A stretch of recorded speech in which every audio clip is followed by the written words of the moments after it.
PSRP Nilangkob nga hisgotanan magsinati, magpahimulos ug magpadayag ni Kristo. Simana 8, Uluhan. Si Kristo nga pista sa mga tabernakulo ug espiritu nga niagay gikan sa mga magtotoo ingog mga suba sa buhing tubig. Doon na tayo duha ka espiritu ni Kristo ni ining mensahia. Ang una, maong pista sa tabernakulo nga maong Roman numeral 1. Ang ikaduha, maong espiritu nga sa Roman numeral 2. Roman numeral 1. Makapamulos ta ni Kristo nga pista sa mga tabernakulo. Ningon ang Juan 7:2, karon doon na ang pista sa mga tabernakulo sa mga Hudyo. Basahon sa gyud nato ang Juan kapitulo 6 bersikulo 4 nga gikutlo sa letter A. O doon na ang Pasko, ang pista sa mga Hudyo. Ang nota sa City 2 nag-ingon, sa tan-awon sa hitabo sa kapitulo 6, dunay pista sa Pasko. Sa tan-awon ning hitabo sa kapitulo 7, dunay pista sa mga tabernakulo. Ang pista sa Pasko may una sa tinuig nga mga pista sa mga Hudyo. O ang pista sa mga tabernakulo mao'y katapusan. Ang pista sa Pasko kay unang pista man sa tuig, nagpasabot sa pagsugod sa kinabuhi sa tao, nga naglambigit sa pagtinguha sa tao ug katagbawan ug moresulta sa kagutom sa tao. Ang pista sa mga tabernakulo kay katapusang pista man sa tuig, nagpasabot sa pagkahuman ug kalampusan sa kinabuhi sa tao, nga matapos ug moresulta sa kauhaw sa tao. Sa tan-awon sa pista sa Pasko, girepresentar sa Ginoo ang iyang kaugalingon isip tinapay sa kinabuhi nga motagbaw sa kagutom sa tao. Sa tan-awon sa pista sa mga tabernakulo, nisaad ang Ginoo nga paagayon niya ang buhing tubig nga mukuha sa kauhaw sa tao. Sa mahurot nag-ani ang ilang mga abot, magsaulog ang mga Hudyo sa pista sa mga tabernakulo aron mosimba sa Dios ug mapaymulos sa ilang naani. Busa nagtimaan kining pistaha sa pagkahukom, pagkakabot ug paglampos sa karera sa tao, sa pagtuon sa tao ug sa uban pang butang sa kinabuhi sa tao, lakip na sa reliyon ug sa kalipay ug pagpahimulos niini. Gitudo sa Dios ang pista sa mga tabernakulo aron mahinumdom ang mga anak sa Israel sa pagpuyo sa ilang mga mahan sa mga tulda sa naglaag pa sila sa kamingawan. Naglaom nga makasulod sa pahulay sa maayong yuta. Busa pahinumdom kining pistaha nga naa pa sa kamingawan ang mga tao karon ug mosulod pa sa pahulay sa bag-ong Jerusalem nga mao ang walay katapusang tabernakulo. Nagpuyo sab si Abraham, Isaac ug Jacob sa mga tolda ug naglaom ning walay katapusang tabernakulo nga dunay suba sa tubig sa kinabuhi nga nag-agay gikan sa trono sa Dios ug sa kordero nga mukuha sa kauhaw sa tao. Sa katapusan ni anang pistaha nga naingon ni ana nga kaagi, gisinggit ni Kristo ang saad sa mga suba sa buhing tubig nga motagbaw sa gipaabot sa tao sa eternidad. Dunay 7 ka mga punto. Ang A nga to sa D, nagsulti ka nato kung unsa ang pista sa mga tabernakulo. Sa piho, nagsulti ka ni nato kung unsa ituyo sa pista sa tabernakulo nga mao ang paghinumdom, panagsakot o pagpahimulos. Unya ang I nga to sa J, nagpakita, nagsulti ka nato sa relasyon sa pista sa tabernakulo sa bag-ong Jerusalem. A. Nagtimaan ang pista sa Pasko ni Kristo nga nagsugod sa balaodnong katubsanan sa Dios ug nagtimaan ang pista sa mga tabernakulo ni Kristo nga kahimpitan sa hingpit nga organikong kaluwasan sa Dios. B. Gitudlo sa Dios ang pista sa mga tabernakulo aron mahinumdom ang mga anak sa Israel sa pagpuyo sa ilang mga mahan sa mga tulda, mga tabernakulo sa naglaag pa sila sa kamingawan. Ang pulong mga tabernakulo sa uluhan sa pista sa mga tabernakulo nagpasabot sa hunahuna sa paghandom. Nagpunting kini sa gisulti sa Ginoo sa dihang gi-establishar niya ang talan. Giingnan niya nga mukaon sa tinapay ug moinom sa kupa. Sa paghandom kaniya. Paghandom ang talad sa Ginoo maingon nga paghandom sab ang pista sa mga tabernakulo. Letter C. Ang pagtigom nila pag-usa alang ning pistaha aron mosimba sa Dios ug magpahimulos sa ilang naani sa maayong yuta usa ka tinuod nga hulagway sa panagsakot. Ug D. Ang realidad sa pista sa mga tabernakulo panahon man sa pagpahimulos sa paghandom sa pagsinati nato sa Dios ug sa pagkinabuhi niya kanato. Ug E.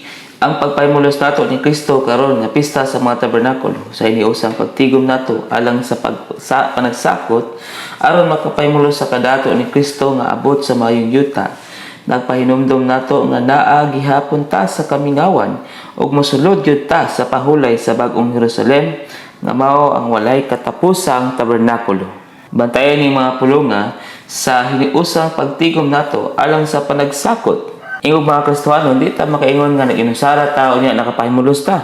Di ta makaingon nga magbabilin ta sa atong panimalay o niya nakapahimulos ta.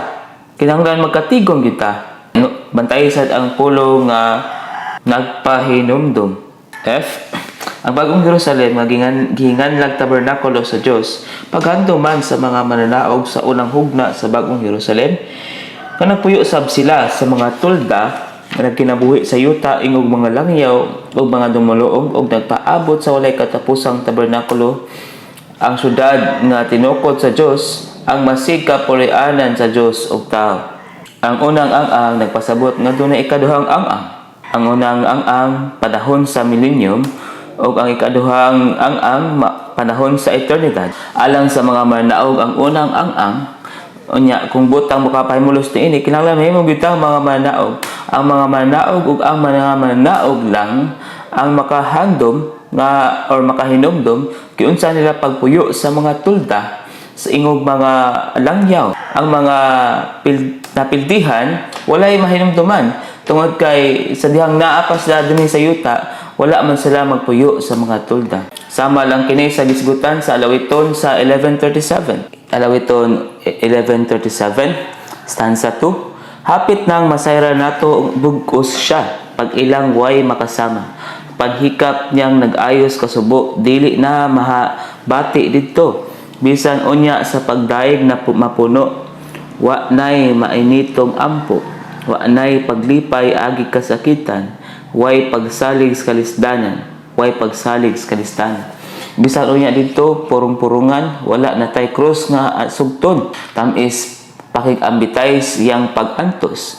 Maambitan lamang karon. Pagsulod sa pahulay, kakapoy wa na.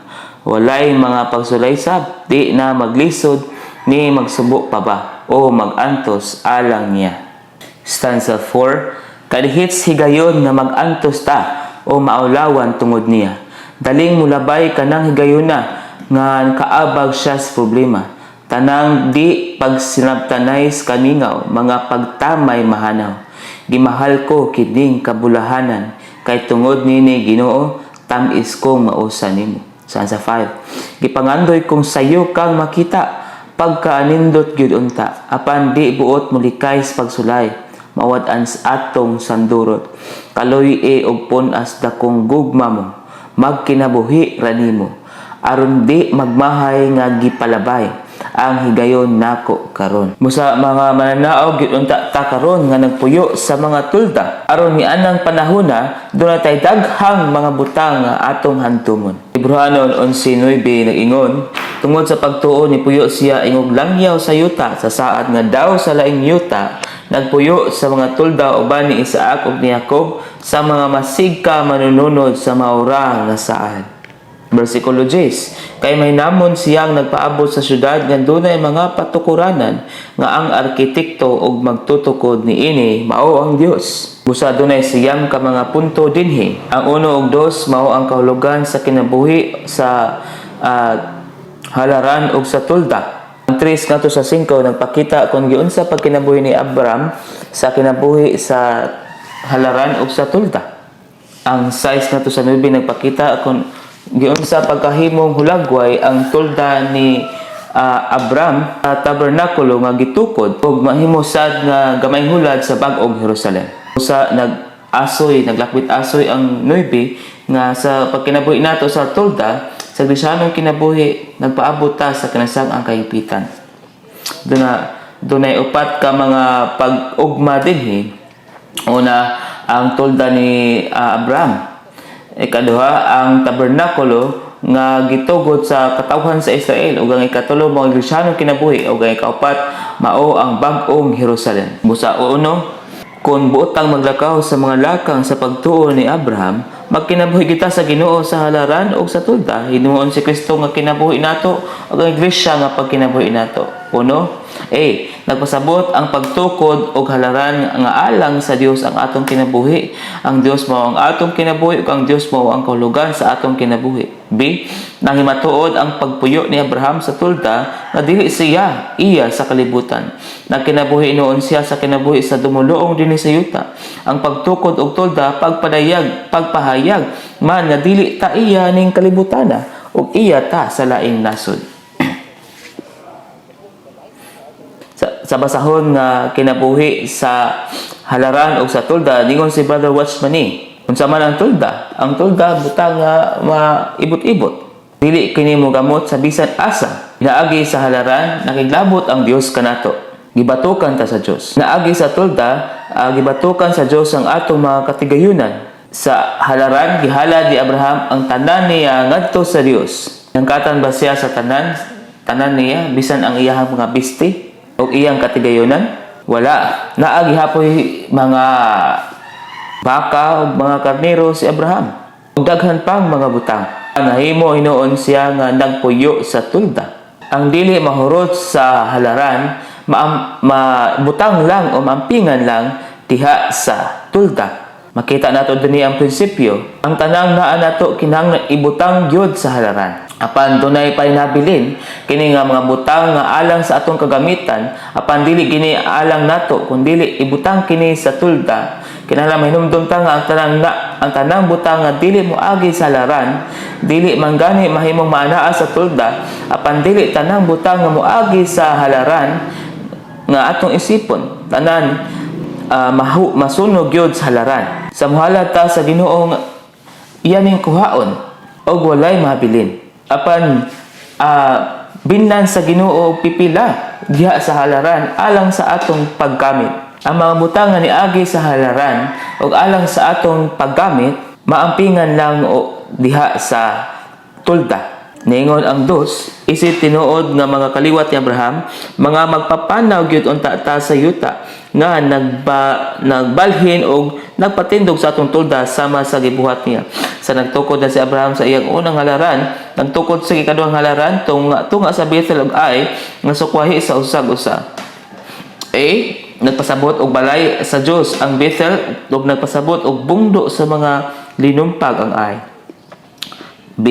Sa panaw sa mga tinawag sa Dios, ang Bethel ra ang lisyano kinabuhi ang bililhon. Bungdo sa mga linumpag na ang tanang ubang butang. O 4, dunay mga kapakyasan si Abraham ug dunay pagbiya sa halaran ug sa tulda. Apan dunay pagpahuli diha niya ug may kalabutan sa pagbalik sa halaran ug sa tulda ang pagpahuli uban sa pagtawag sa ngalan sa Ginoo. 5 sa kapulihay sa Hebron nahimong dapit ang tulda ni Abraham nga nakig-ambitay siya sa Dios ug kapangig-ambit ang Dios kaniya. Busa si Abraham nagtukod og tulo ka halaran. Una naa sa Shechem, ikaduha naa sa tunga-tunga sa Bethel ug sa Ai, ikatulo naa sa Hebron. 6 hulagway sa daan sa tabernakulo sa paghimatuod o sa halaran nga gitukod sa mga anak sa Israel ang tulda o halaran nga gitukod ni Abraham. Site si Abraham nga langyaw og dumuluong mahinamong nagpaabot sa syudad nga dunay mga patukuranan nga ang arkitekto og magtutukod dinhi mao ang Dios. 8 kamay hulad sa Baong Jerusalem ang tulda ni Abraham, ang kinahingpitang tulda, ang kinahingpitang tabernakulo sa Dios. Ug 9 sa pagkinabuhi nato sa tulda sa Kristiyanong kinabuhi nagpaabot ta sa kinasang ang kinahingpitan niini ang kinahingpitang tuldang tigumanan ang Bagong Jerusalem. O katapusan, ang pista sa mga tabernakulo mao ang pagpahimulos sa Bagong Jerusalem nga mahimpit o na ingon nga mga nahangbunga sa gingarian sa milenyum nga ganti sa mga mananaog ug mahimpit dayon sa katapusan ug manaa sa bag-ong langit ug bag-ong yuta. Isip hingpit nga pagpahimulos sa hingpit nga kaluwasan sa Dios sa tandang nahingpit nga mga magtotoo. Kini unya ang mahimong tinuod nga pista sa mga tabernakulo. Aron maadto ta sa Roman numeral 2. Pinaagi sa ug diha sa pagkabanhaw ni Kristo, siya nga katapusang Adam nahimo mang espiritong taghatag og kinabuhi aron magpaambit og kinabuhi og mosulod sa mga magtotoo niya aron magpaagay imong suba sa buhing tubig. Sa Kapitulo 3 sa basahon nga basic revelation in the Holy Scripture, sa Juan Kapitulo 7, 37 ngadto sa 38, nisinggit si Ginoong Hesus. Siya nga giuhaw, paduula siya kanako og paimna. Siya nga nituon nako sumala sa kasulatan, gikan sa kinasulurang bahin niya, muagay ang suba sa tubig. Unya sa bersikulo 39, gisaysay ni Juan nga namulong si Ginoong Hesus dinhi sa espiritu nga madawat unya sa mga niadtong nituo niya, kay wala pa ang espiritu, kay wala pa man himayaa si Hesus. Wala mingon si Juan sa espiritu sa Dios, sa espiritu ni Jehova o sa Espiritu Santo, kundi sa espiritu niya. Labot pa niingon siya nga nisinggit siya sa mga tao nga wala pa ang espiritu.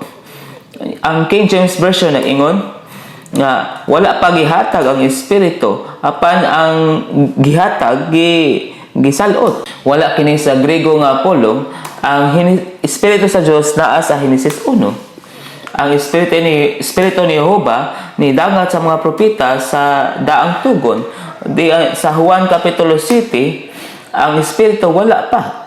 Sa Kapitulo 5 sa basic training niyon si Brother Lee, Juan 4:24 nag-ingon, ang Dios Espiritu. Ingon nga bulawan sa kinaiya ang usa ka singsing, ang Dios Espiritu gyud. Apan ingon ang Juan 7:39 nga ang Espiritu wala pa. May gipasabot sa pag-ingon nga ang Espiritu Dios, apan sa wala pa ang Espiritu.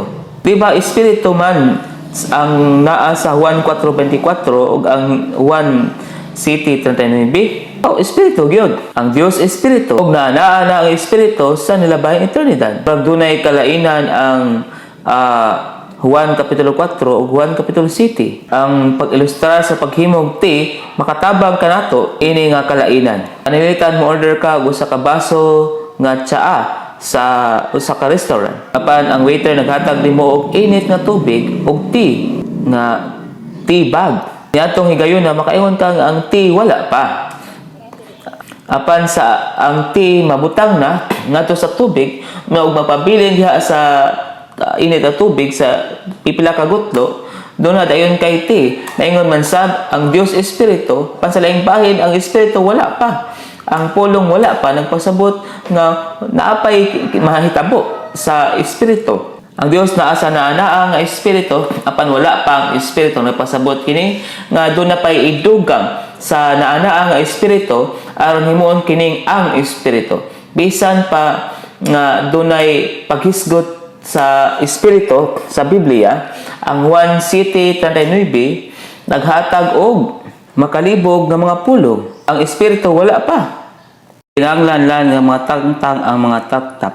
Apan nagdala kini ngadto sa kahibulungan nga pinadayag. Nahikay na karon ang Espiritu naagi sa pagpakatao, pagkinabuhi ingog tao, pagkalansang sa krus, pagkabanhaw, o karon siya ang nahingpit nga Espiritu.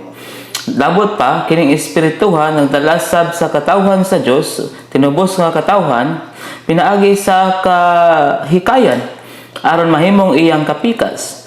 Sa pinadayag 22:7 naingon, ang espiritu, ingon nga kahimpitan sa nahikay nga tulo usa nga Dios, na usa sa pangasaon ngog kahimpitan sa natransforma nga tao nga may tulo ka bahin. Doon ay upat ka mga punto. Ang A, nagpakita ka nato nga ang espiritu maong kahingpitan nga espiritu. Pakita kini puntuha ka nato sa kaykayan. Ang B, nagpakita nga kini espirituha sinagol nga espiritu. Pakita kini kanato sa elemento kini puntuha. Ang C, nagpakita nga kini espirituha mo ang Ginoong Espiritu.